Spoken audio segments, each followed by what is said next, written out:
are certain feelings we don't sit down to think about. They find us when we're not trying. Regret is usually one of them. Sometimes it isn't even a thought, it's a reaction, a tightening you don't plan for, a flinch that happens before you know why. That quiet pull inward when a memory brushes past you without asking, I know better, or worse, I ignored what I knew. It doesn't arrive with drama. It doesn't demand your attention. It slips in sideways. You're doing something ordinary, waiting at a light, standing in line, holding something that suddenly feels heavier than it should. And your body responds before the story does. You don't replay everything. You don't need to. One decision is enough. One pause you didn't take. One moment where the weight of who you were presses up against who you are now. There's no backstory yet, no defense, just that familiar pressure, like your chest already knows the verdict.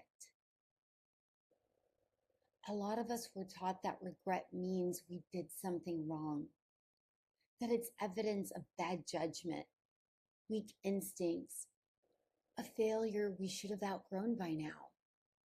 But regret is rarely about the action itself. It's about what happens when we look back at who we were with information we didn't have yet, and then punish that version of ourselves for not knowing it. Somewhere along the way, regret stopped being a feeling and became a ruling. I should have left sooner. I should have spoken up. I should have seen it coming. I should have known better. And the tension lives right there between who you were and who you are now, between the self that was trying and the self that understands more. You're not just remembering the past, you're judging it. Here's the part we don't say often enough. Regret usually forms around the choices that once made sense. The relationship that gave you something you genuinely needed. The job that offered stability when you didn't have any.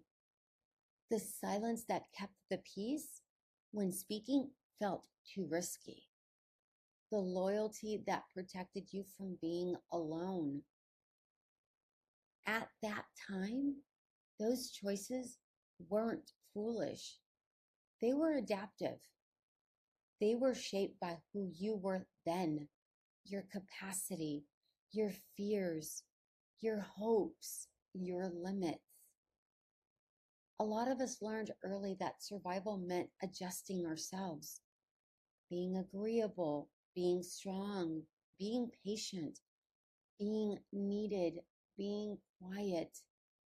Those strategies worked. They kept us safe.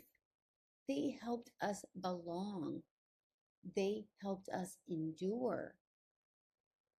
But when you outgrow the conditions that made those strategies necessary, they start to ache.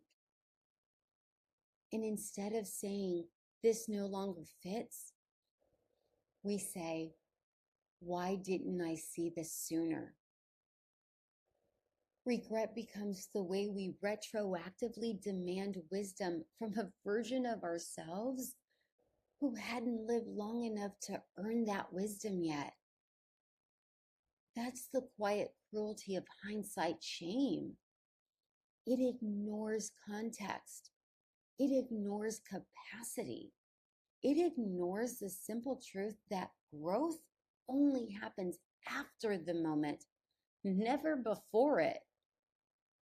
This is where unbecoming actually begins. Not with insight, not with forgiveness rituals, not with rewriting the past.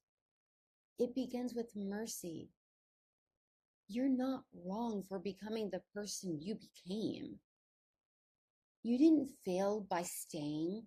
You didn't fail by trusting. You didn't fail by hoping longer than you should have. You were responding to what you knew with the tools you had inside the emotional climate you were living in. And now you know more.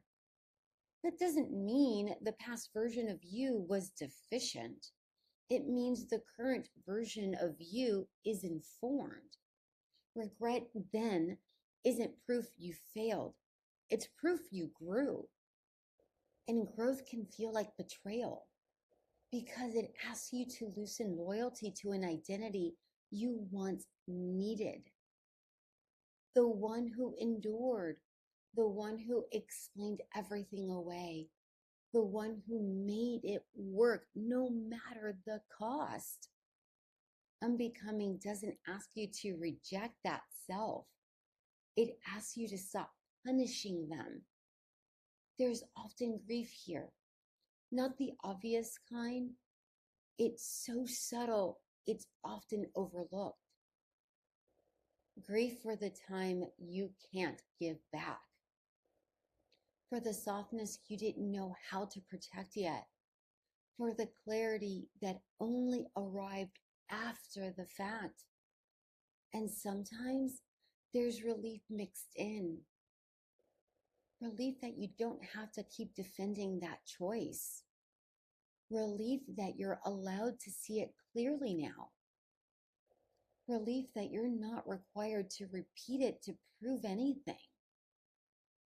You might still wish it had gone differently. You might still feel the sting when the memory surfaces. Unbecoming regret doesn't erase that. It just changes the tone of the conversation you have with yourself when it does. Less accusation, more understanding. Less what's wrong with me, more of course that's what I did. So here's your sip of the day. You don't have to absolve your past self. You don't have to celebrate the lesson. You don't have to turn regret into meaning. It's enough to stop punishing who you were for not being who you are now. Regret doesn't mean you're late. It means you've arrived. And this moment of mercy is often the first quiet step of unbecoming. You don't have to know what comes next. You're allowed to pause here. Before we wrap up, I just want to say this. If Caffeine and Clarity has felt like a steady place for you, something you keep company with in your week, there are a few simple ways to help this space keep growing. You can subscribe to the podcast or the channel. It doesn't cost anything, but it truly does support the work. You can leave comments, and if it feels right for you, there's the option to donate or visit the shop and choose something that feels like it belongs with you. Thank you for listening, for being here, and for helping make room for conversations like this when they're needed the most. This is Unbecoming, a series about the selves that we had to become to survive and the courage it takes to let them go. If this stayed with you, you don't need to do anything with it. Just let it sit. I'm glad you stopped by. Until next time.